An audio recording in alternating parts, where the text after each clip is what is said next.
बड़ी झील का परिंदा। भोपाल शहर की बड़ी झील के किनारे जब सूरज ढलने लगता तो उसका अक्स पानी पर किसी पिघले हुए सोने की तरह बहने लगता था। हवा में हल्की सी नमी और पुरानी इमारतों की सौंधी महक घुली होती थी। इसी झील से कुछ ही दूरी पर तंग गलियों के बीच एक दो मंजिला पुराना मकान था। लकड़ी के घिसे हुए दरवाजे, आंगन में लगा एक पुराना गुड़हल का पेड़ और बैठक में रखी हुई रेडियो की एक पुरानी मशीन। ये घर था पंडित कैलाश नाथ का। कैलाश नाथ जी अपने ज़माने में भोपाल के ऑल इंडिया रेडियो में सीनियर अनाउंसर रह चुके थे। उनकी आवाज़ में एक ऐसा ठहराव, ऐसा भारीपन और इतना दर्द था कि जब वो माइक पर नमस्कार कहते तो सुनने वाले अपनी जगह ठिठक जाते थे। समय बदला, रेडियो की जगह डिजिटल दुनिया ने ले ली और कैलाश नाथ जी भी रिटायर हो गए। उम्र के साथ उनके गले में थोड़ी खराश रहने लगी थी और आंखों के नीचे झुर्रियों का जाल बिछ गया था, लेकिन उनकी आवाज का वो असर आज भी कायम था। उनका इकलौता बेटा था सिद्धार्थ। सिद्धार्थ ने बचपन से अपने पिता को स्पूल टेप और बड़े बड़े माइकों के बीच काम करते देखा था। जब बाकी बच्चे गलियों में क्रिकेट खेलते, सिद्धार्थ चुपचाप रेडियो स्टेशन के कोने में बैठकर अपने पिता के शब्दों के उतार चढ़ाव को सुनता।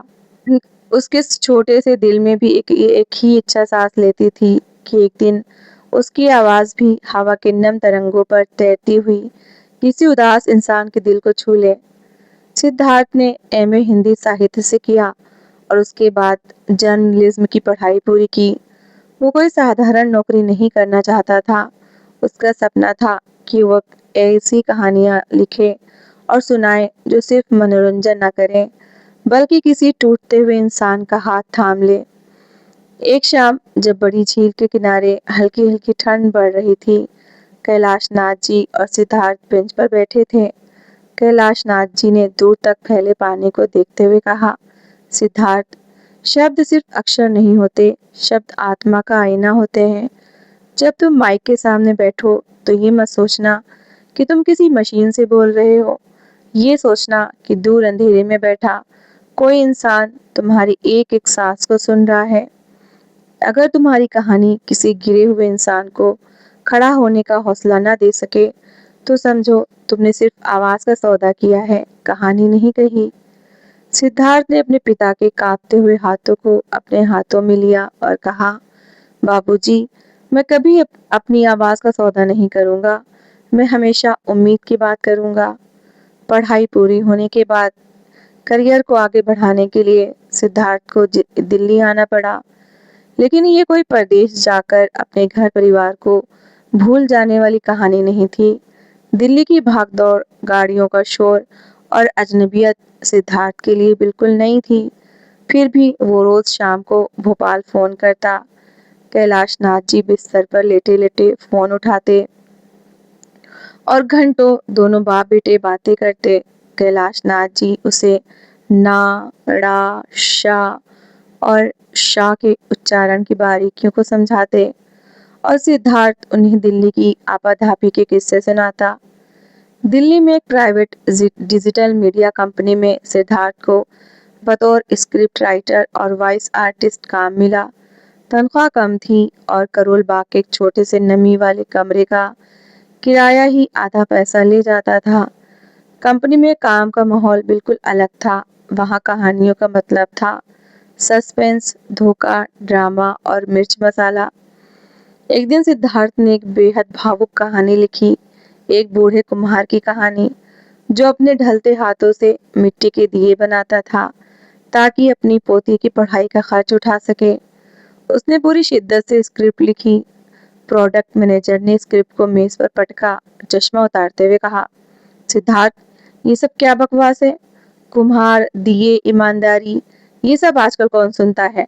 हमें मसाला चाहिए।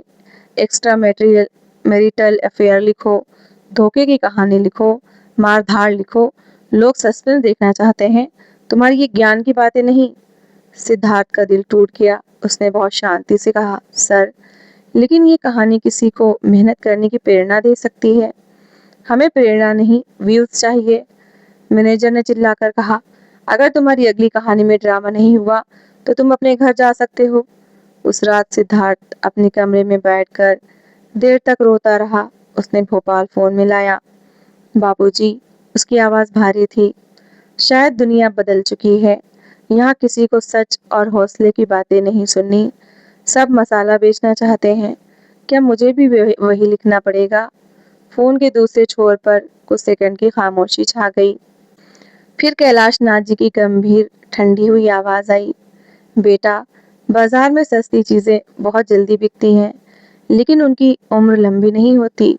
झूठी चमक देखकर भीड़ जमा हो सकती है, लेकिन जो कहानी किसी के दिल के जख्म पर मरहम लगा दे, वही अमर होती है।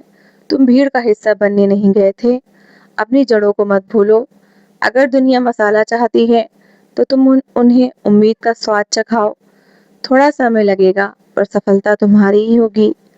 पिता के इन शब्दों ने सिद्धार्थ के अंदर की बुझती हुई चिंगारी को फिर से आतिशबाज में बना दिया। सिद्धार्थ ने फैसला किया कि वो अपने उसूलों से समझौता नहीं करेगा।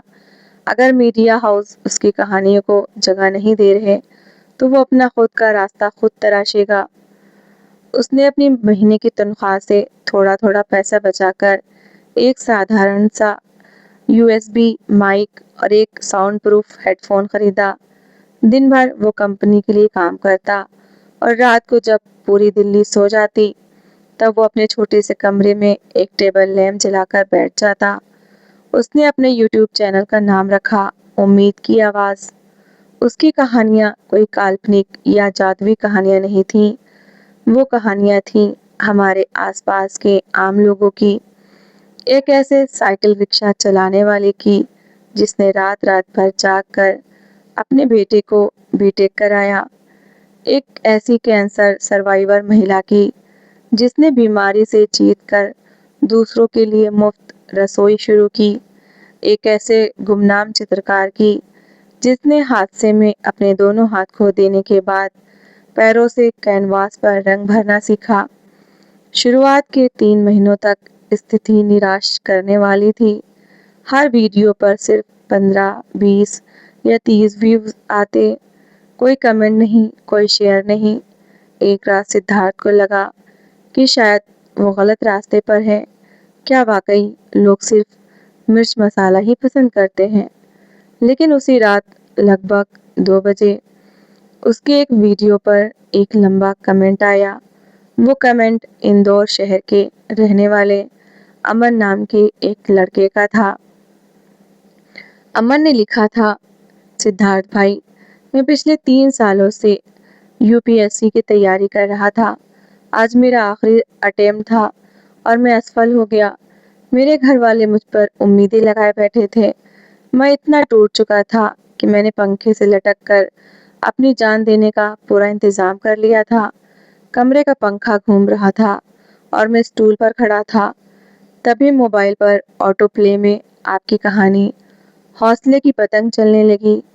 आपकी आवाज में जो अपनापन और भरोसा था उसने मुझे झकझोर दिया। आपने कहा था, हार जाना पाप नहीं है, हार मान लेना सबसे बड़ा पाप है। मैं स्टूल से नीचे उतर आया और रोने लगा। आपने आज एक इंसान की जान बचा ली भाई। मैं कल से फिर से एक नई शुरुआत करूंगा। कमेंट पढ़ते पढ़ते सिद्धार्थ की आंखों से आंसू टपक कर उसके कीबोर्ड पर गिरने लगे। उस एक कमेंट ने सिद्धार्थ के सारे संशय, सारी थकान और सारे दर्द को धो दिया। उसने उस कमेंट का प्रिंट आउट निकाला। अगले ही वीकेंड पर वो ट्रेन पकड़कर सीधे भोपाल पहुंचा।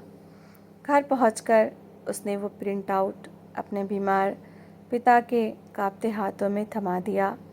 कैलाश नाथ जी ने चश्मा लगाया, कागज़ पढ़ा और फिर सिद्धार्थ को उठाकर अपने सीने से लगा लिया। उस दिन बाप और बेटे दोनों की आंखों में खुशी के आंसू थे। देखा बेटा, कैलाश नाथ जी ने सिद्धार्थ के सिर पर हाथ फेरते हुए कहा, तुम्हारी आवाज़ ने एक बुझते हुए चिराग में तेल डाल दिया। अब इस चिराग की रोशनी को रुकने मत देना। धीरे धीरे सिद्धार्थ के काम की चर्चा फैलने लगी। उम्मीद की आवाज़ के सब्सक्राइबर 100 से 1000 और फिर 50,000 तक पहुंच गए। लोग उसकी गहरी, शांत और भावनात्मक आवाज़ के दीवाने होने लगे। लेकिन ज़िंदगी की सबसे बड़ी परीक्षा अभी बाकी थी। एक दिन जब सिद्धार्थ दिल्ली के ऑफिस में था, भोपाल से पड़ोस के शर्मा जी का फ़ोन आया। सिद्धार्थ, तुरंत भोपाल आओ, कैलाश नाथ जी की तबीयत बहुत बिगड़ गई है। उन्हें सांस लेने में बहुत तकलीफ़ हो रही है। हमने उन्हें अस्पताल में भर्ती कराया है। सिद्धार्थ के हाथ से फ़ोन छूट गया। वो उसी वक्त पहली फ़्लाइट पकड़कर भोपाल पहुंचा। अस्पताल के आईसीयू के बाहर डॉक्टर ने बताया कि कैलाश नाथ जी के फेफड़ों में गंभीर इन्फेक्शन हो गया है और उनकी ढलती उम्र के कारण इलाज लंबा और खर्चीला होगा। प्राइवेट अस्पताल का बिल रोज़ हज़ारों में आ रहा था। सिद्धार्थ की जो थोड़ी बहुत जमा पूंजी थी, वो कुछ ही दिनों में पानी की तरह बह गई। उसके सामने अब दो ही रास्ते थे। वो अपने चैनल और अपने सपनों को बंद कर दे और दिल्ली जाकर किसी बड़ी कंपनी में 14 घंटे की नाइट शिफ्ट वाली नौकरी कर ले ताकि तुरंत पैसे मिल सकें। वो भोपाल में रहकर अपने पिता की देखभाल करे और अपने घर से ही अपने चैनल पर पूरी ताकत झोंक दे। सिद्धार्थ ने दूसरा रास्ता चुना। उसने दिल्ली की नौकरी से इस्तीफ़ा दे दिया। उसने भोपाल वाले घर के छोटे से स्टोर रूम में, जहाँ पुराने रेडियो के पुर्जे रखे थे, अपना छोटा सा स्टूडियो सेटअप किया। दिन के समय वह अस्पताल में पिता के पास रहता, उनकी स्पंजिंग करता, उन्हें दवाइयाँ देता, उनके लिए दलिया बनाता और रात को जब कैलाश नाथ जी सो जाते तो वह स्टोर रूम में आकर माइक के सामने बैठ जाता। वो समय सिद्धार्थ के जीवन का सबसे कठिन दौर था। एक तरफ पिता की बीमारी का मानसिक तनाव, दूसरी तरफ ढहती हुई आर्थिक स्थिति। कई बार रिकॉर्डिंग करते समय उसका गला रूंध जाता, आंखों से पानी बहने लगता, लेकिन वो जानता था कि अगर वो खुद टूट गया तो उसकी आवाज़ पर भरोसा करने वाले उन लाखों लोगों का क्या होगा। उसने अपने इस दर्द, अपने पिता के संघर्ष और एक बेटे की हिम्मत को समेटकर एक नई कहानी लिखी, पिता का साया। इस कहानी में उसने लिखा, बाप वो बरगद का पेड़ होता है जो खुद धूप में तपता है ताकि उसकी छांव में बच्चे सुरक्षित रह सकें। जब उस बरगद के पत्ते झड़ने लगें तो बच्चों का कर्तव्य बनता है कि वो अपनी बाहों से उसकी जड़ों को थाम लें। सिद्धार्थ ने इस कहानी को पूरी रूह से रिकॉर्ड किया। उसकी आवाज़ में जो सच्चाई, जो दर्द और जो हिम्मत थी, उसने हर सुनने वाले के दिल को झकझोर दिया। जब ये वीडियो अपलोड हुआ तो ये इंटरनेट पर आग की तरह फैल गया। कुछ ही दिनों में उस वीडियो को लाखों लोगों ने देखा। कमेंट सेक्शन लोगों की भावुक कहानियों से भर गया। किसी ने अपने पिता से बरसों पुरानी दुश्मनी भूलकर फ़ोन मिलाया तो किसी ने अपने घर वापस लौटने का फ़ैसला किया। पिता का साया वीडियो की सफलता ने सिद्धार्थ की आर्थिक तंगी को हमेशा हमेशा के लिए ख़त्म कर दिया। यूट्यूब से होने वाली कमाई से उसने अपने पिता का सबसे बेहतरीन डॉक्टरों से इलाज कराया। धीरे धीरे दवाओं और सिद्धार्थ की निस्वार्थ सेवा का असर दिखने लगा। कैलाश नाथ जी की सेहत में सुधार आने लगा। वह बिना किसी सहारे के चलने लगे थे और उनकी आवाज़ में वही पुराना भारीपन वापस लौटने लगा था। कुछ ही महीनों बाद भोपाल के सबसे बड़े रविंद्र भवन ऑडिटोरियम में नेशनल इंस्पिरेशनल कंटेंट समिट का आयोजन किया गया। देश भर से बड़े बड़े लेखक, वक्ता और डिजिटल क्रिएटर वहां आए थे। सिद्धार्थ को वहां best motivational story teller of the year का अवार्ड देने के लिए आमंत्रित किया गया था। हॉल लोगों की भीड़ से खचाखच भरा हुआ था। जगमगाती लाइटें, कैमरों की फ्लैश और तालियों की गूंज के बीच जब सिद्धार्थ का नाम पुकारा गया तो पूरा हाल तालियों से गूंज उठा। सिद्धार्थ मंच पर पहुंचा। मुख्य अतिथि ने उसे चमचमाती हुई ट्रॉफी सौंपी। सिद्धार्थ ने माइक संभाला। उसने सामने देखा, ऑडिटोरियम की सबसे पहली कतार में व्हील चेयर छोड़कर सीधे खड़े होकर मुस्कुरा रहे थे उसके पिता पंडित कैलाशनाथ। उनकी आंखों में गर्व के आंसू थे। सिद्धार्थ ने गहरी सांस ली और बोलना शुरू किया। नमस्कार, आज जो ट्रॉफ़ी मेरे हाथ में है, ये किसी सफलता का प्रतीक नहीं है। ये प्रतीक है उस भरोसे का जो आज से कुछ साल पहले मेरे बाबूजी ने मुझ पर किया था। लोग कहते हैं कि अगर आपको जीवन में ऊंचाइयों पर पहुंचना है तो आपको अपने पुराने रास्ते, अपनी सादगी और अपने लोगों को पीछे छोड़ना पड़ता है। वो कहते हैं कि आगे बढ़ने के लिए परदेसी बनना पड़ता है, लेकिन मैं आज इस मंच से कहना चाहता हूँ कि आपकी असली ताकत आपकी जड़ों में होती है। अगर मैंने अपने बाबूजी की सीख को भुला दिया होता, अगर मैंने मुश्किल समय में उनका हाथ छोड़ दिया होता, तो आज मैं यहाँ खड़ा ना होता। कहानियाँ सिर्फ एंटरटेनमेंट का साधन नहीं है, वो एक माध्यम है किसी डूबते हुए को तिनके का सहारा देने का। जब तक मेरी सांसों में हवा है और मेरे गले में आवाज़ है, मैं सिर्फ वही लिखूँगा जो किसी के दिल में उम्मीद का दिया जला सके। पूरा ऑडिटोरियम एक बार फिर तालियों की गूंज से काँप उठा। लोग अपनी सीटों पर खड़े होकर तालियां बजा रहे थे। सिद्धार्थ स्टेज से नीचे उतरा। वो सीधे अपने पिता के पास गया और वो ट्रॉफ़ी उनके हाथों में रख दी। फिर उसने झुककर अपने पिता के पैर छुए। कैलाशनाथ जी ने अपने बेटे को गले से लगा लिया और उसके कान में धीरे से कहा, आज तूने साबित कर दिया सिद्धार्थ कि तू सिर्फ मेरा बेटा नहीं, तू इस बड़ी झील का वो परिंदा है जो जहाँ भी जाएगा रोशनी ही फैलाएगा।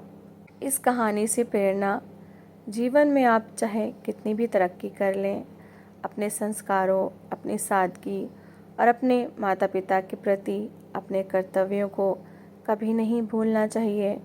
सच्चा विकास वही है जो आपको अपनी जड़ों से जोड़े रखे। भीड़ की देखा देखी, अपने रास्ते और सिद्धांतों को बदलना कायरता है। अगर आपके काम में ईमानदारी और दूसरों की मदद करने का भाव है, तो शुरुआत में चाहे कितना भी संघर्ष क्यों ना हो, अंत में जीत आपकी ही होगी। जब जीवन में सबसे बड़ी रुकावटें और कठिनाइयाँ आती हैं, वही समय आपकी असली क्षमता को बाहर लाता है। दर्द को अपनी कमज़ोरी मत बनने दीजिए, उसे अपनी सबसे बड़ी ताकत बनाइए। तो दोस्तों, इस कहानी को लेकर आपकी क्या राय है? कमेंट सेक्शन में अपनी राय ज़रूर शेयर करें। और अगर आपको हमारी आज की कहानी अच्छी लगी हो तो प्लीज़ इसे लाइक शेयर ज़रूर करें। और ऐसे ही emotional, suspense, family story, love story, motivational story को सुनने के लिए मेरे चैनल को सब्सक्राइब ज़रूर करें। तो मिलते हैं एक नई और दिलचस्प कहानी के साथ। Thanks for watching.